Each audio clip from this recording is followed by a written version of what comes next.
Before Calgary was Calgary and was known as Mochinstis to the original peoples of this land, there has been art and storytelling and celebration. This whole idea of Calgary being a public art city, we come by honestly. It's not something that just got created when the public art program at the city got created. I think it's really important to know that there are many formations that were created by the original peoples. That's one of the things that I think makes me so excited with the new guide and map that we're spearheading. I hope what it does is show to Calgarians that we are an art city, and particularly when it comes to public art, we rival any major city in the country and in North America.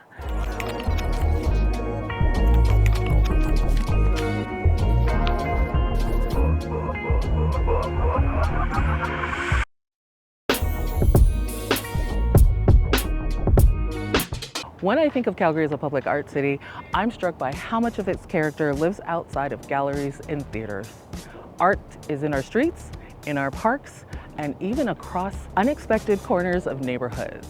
Murals, monuments, installations, and sculptures all weave together to tell a story of who we are and who we're becoming. Public art is more than just decoration. It's memories, identities, and imagination made into an experience. In 2025, KADA is launching the Public Art Guide of Calgary, capturing this living archive of art that stretches from our history into our future. This guide is an alive, active, and evolving database of the city's public art sites. In this episode, I get to be one of the first to test and tinker with this application, meet the minds behind the map, and take a little public art tour where city becomes a museum. So when KADA started operating the public art program, we quickly realized just how much public art there was in the city and how little people knew about it. One of our roles at KADA is to activate the public art collection. That includes the city's collection, but in our minds that includes all sorts of public art across the city. I keep saying it's a near comprehensive guide to public art in the city. It will never be comprehensive because there's new public art being created all the time. It was important that we create something that is inclusive and just reflects the diversity of public art across Calgary.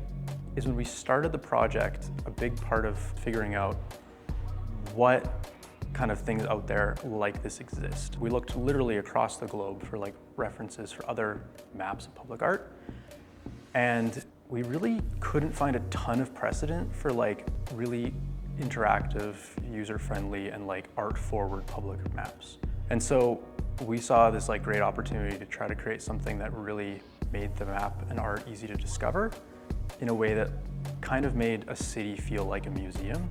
So the biggest thing that we have found with public art while building this was just how disparate all the information was. There was no one place to go and find out what sculpture that was, who made it, who was an interest holder in the project, right? And so the opportunity with the map was to take all this disparate sources of knowledge and all these different people and bring it all together in one confined place. Arguably, public art is something that's a shared thing. There's a shared sense of ownership. And I think making that accessible to Calgarians and tourists alike was really important. I have some places that I picked up from the map. I wanted to pick a few places all over the city. And then I have a few places for you folks to check out on your own or in a group for fun. We're on our way to go see some public art in Rocky Ridge. That's the far northwest. That's the edge of the city. Yeah, let's go.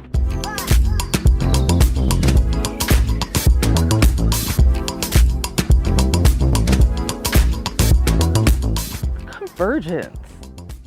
Discover these two sculptures inspired by creatures real and mythical alike at one of the highest natural points in Calgary on a grassy knoll. It is so beautiful out here.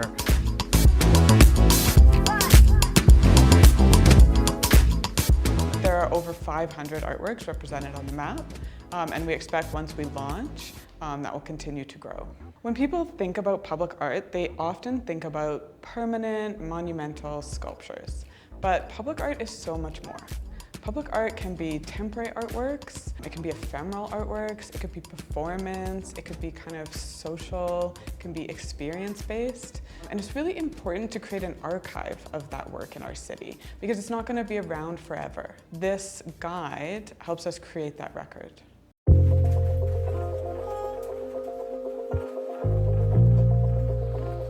One thing I love about this map is you can follow themes.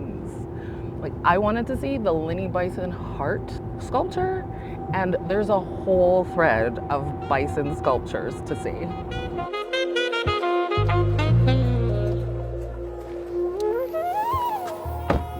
Linny Bison heart. This is so cool because I would not even have thought that this is a thing here. There's new structures, there's a strip mall, and there's public art. Let's see if this matches up. Linny Bison Hart pays homage to the Great Plains bison known as the Linny to the Blackfoot people. Exactly what's in the app is on here. It's so big and beautiful.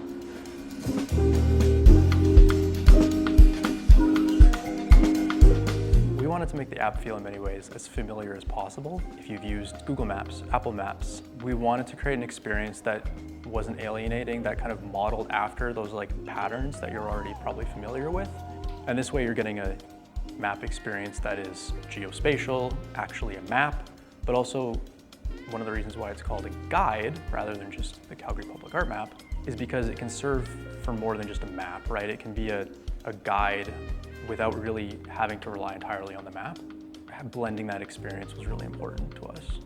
The big technical challenge we faced was needing to essentially create an arts collection system like a museum would utilize, but build that from the ground up, following best practices that are set out by museums already.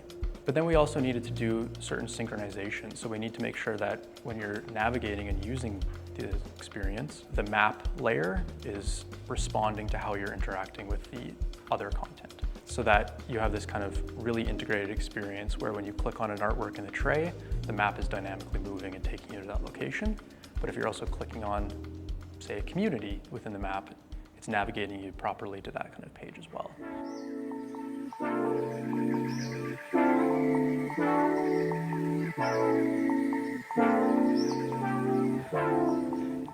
Day-night art windshields. You can take shelter from the wind thanks to 3 structural wind blocking pieces. I wonder if this area has a lot of breeze and that's why they decided to do it this way. But it's beautiful. It's windshields that celebrate nature and represent Ethiopian and Ukrainian culture. It's a symbolism in the form of a coffee bean and egg shapes.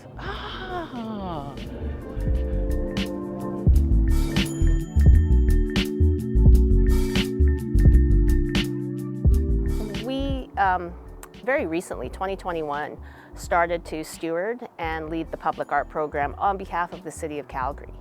And so there were 3 things actually, that we committed to or identified that we could do really well.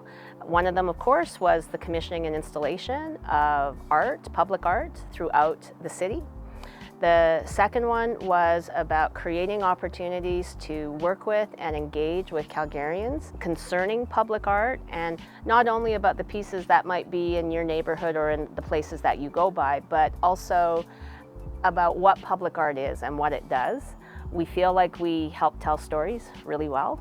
And the third one was to elevate and amplify artists in this work and the way in which artists connect us, help us share story, help us make meaning in times when things make no sense, and that could include a piece of public art that might be somewhere. So with those 3 things, knowing that we do those well, knowing that we do them for the benefit of Calgarians, just kind of made us feel like we were the natural lead for a project like this, where it really, truly, in some cases, could be about art that's in your own backyard that you don't even know about. Okay, we're on the way to the next site where we're gonna meet a special guest, Kat Simmers, who's gonna show us how you can make an unsuspecting object in the background into art.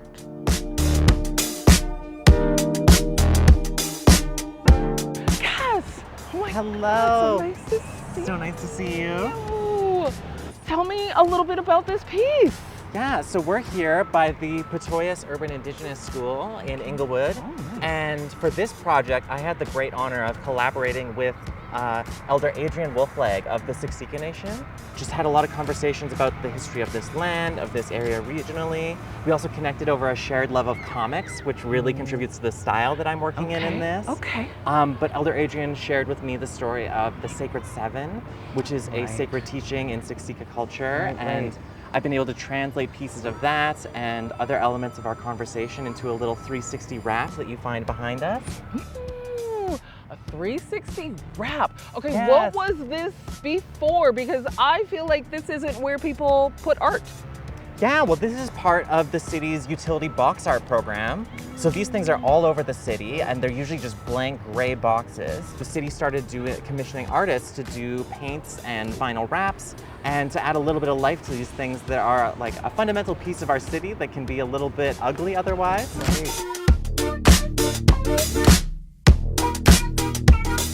You know, we go to work and we walk home every day, and we pass by art on that walk home.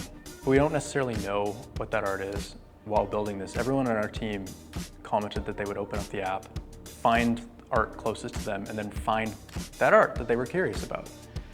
And they would learn about it, learn about the artist, and come away feeling like they had a better connection to the city. And that place that they passed by had a bit more meaning, and has been an interesting experience for us that I hope all Calgarians get to experience. Even in our own adventure and journey, like we're Calgary Arts Development, we know a lot about the arts community and local artists and the strength and the vitality and the vibrancy of the arts and culture communities here in Calgary. And even knowing that, as we embarked in this new way with the public art program, we were blown away at the number of works that are installed throughout the city, at the caliber of the work and the quality, right from the utility boxes that have designs all over them, through to the largest pieces and large-scale installations that we have, to art buses. We have this tremendous story. I don't know that it was about 2025 necessarily, as much as it was about our eagerness to give Calgarians an opportunity to experience the work if they haven't already, and know that they're a part of something that's pretty incredible. Not many cities in North America have the amount of work and the variety of work that we have.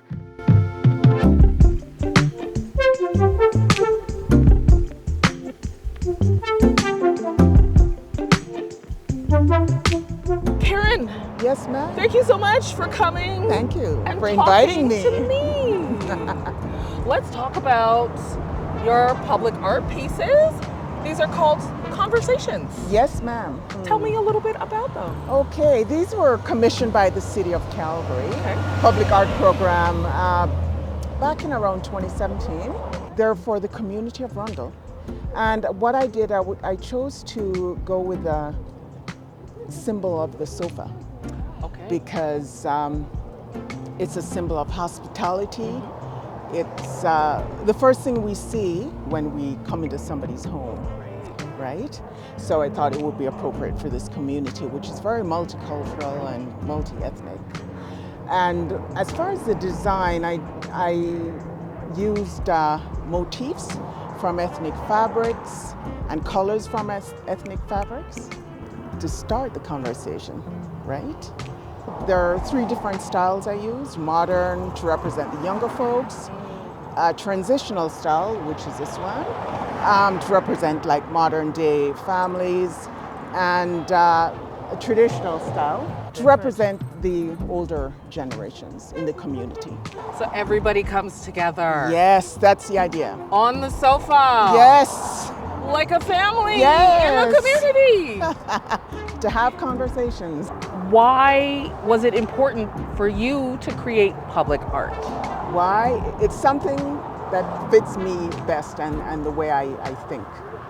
I like being involved in community and bringing their ideas and visions to life.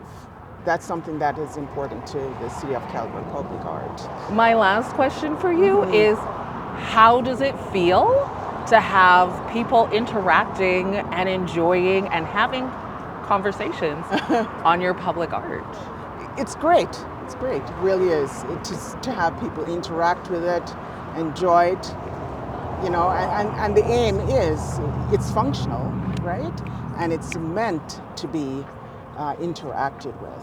It's not just something to look at.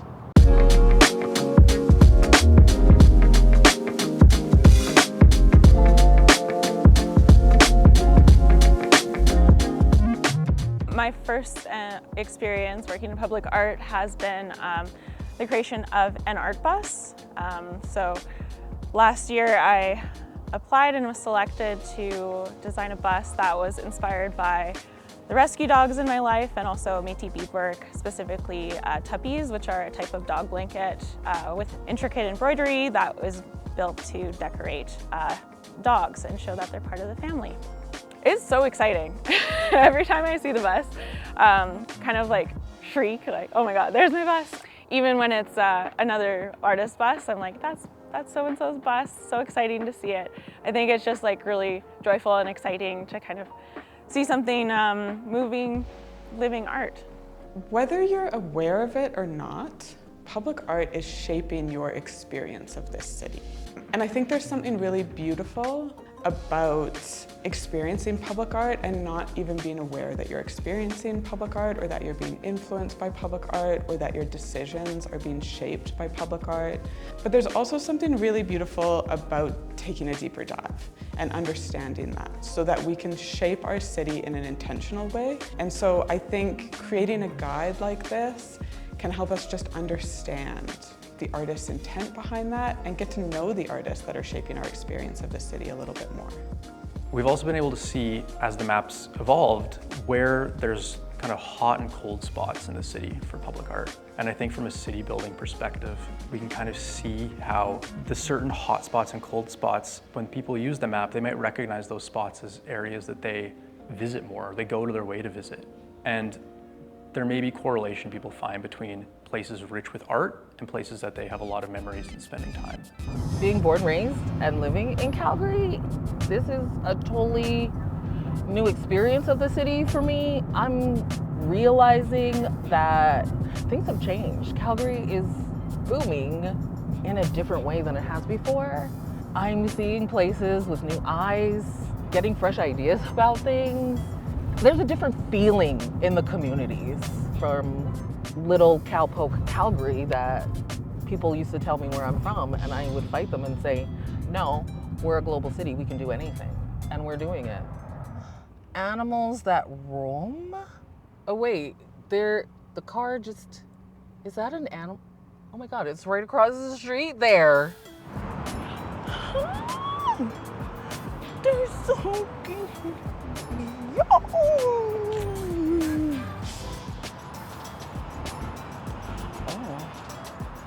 Big one. You guys making a commercial or something? No, not a commercial. I have a show called Living a Creative Life on YouTube. Yeah. And I talk to creatives, artists in the city. And Calgary has created a new public art guide. And so I'm coming to look at the public art.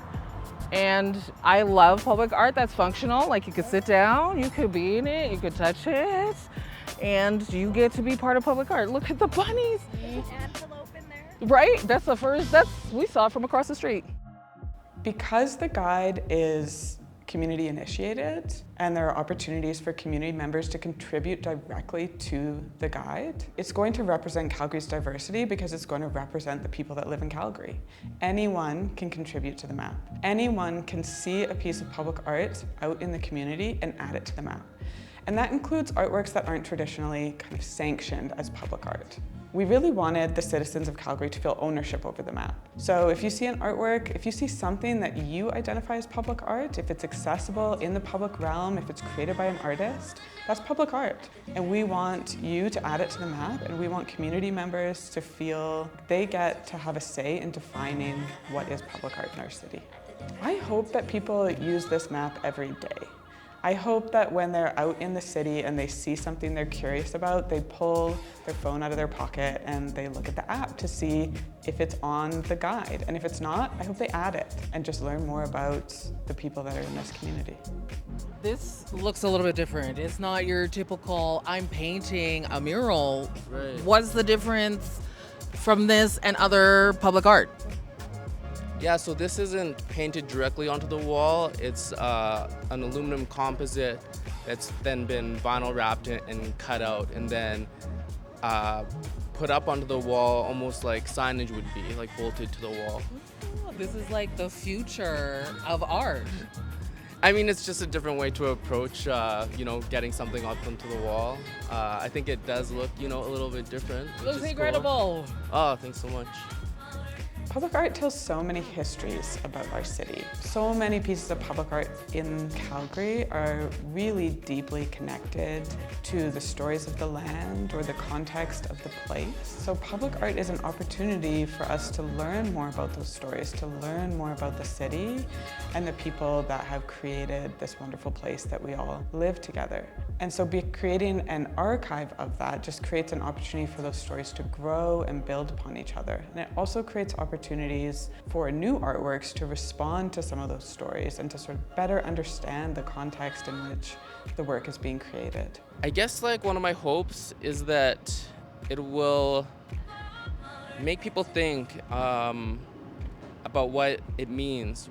Why is it important to tell the story between the relationships of these different communities that have, gone through different adversities and their shared history of the Plains First Nations people and the early Chinese that came here.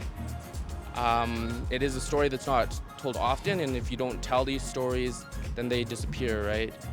So, I hope that people just really dig into this and question maybe why aren't we hearing more of these stories? What other stories aren't we hearing? How can I share those as well? I feel like I'm collecting pieces of the city today. Every stop is another part of Calgary's personality. It also makes me think about who decides what stories are told in public and how this map is kind of rewriting that, bringing them together in one piece. The way that I think about art has changed so much because of this guide where I'm seeing things that I would never see before and learning about things in a new way. But this experience makes me feel closer to my city. I think public art is really what builds the kind of community and culture of a city. I think it's really something that makes a place desirable to live in, and I think it really represents who exists in that city. It's nice to kind of be surprised and intrigued by pieces of art, whether they're large-scale murals or smaller pieces that surprise you around the city. I think they really add a lot of life and personality to the place that you live, and also introduce you to so many different artists. So many pieces around the city have a signature attached to them that you can then look up and find that new artist and then support them, which is a way that I've discovered a lot of really awesome people.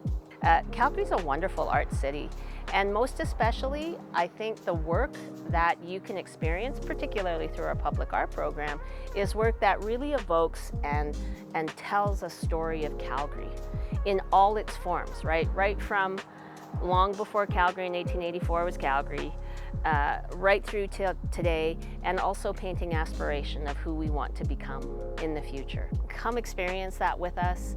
Come take time with me or members of our team, and we'll show you. We'll show you that story through art.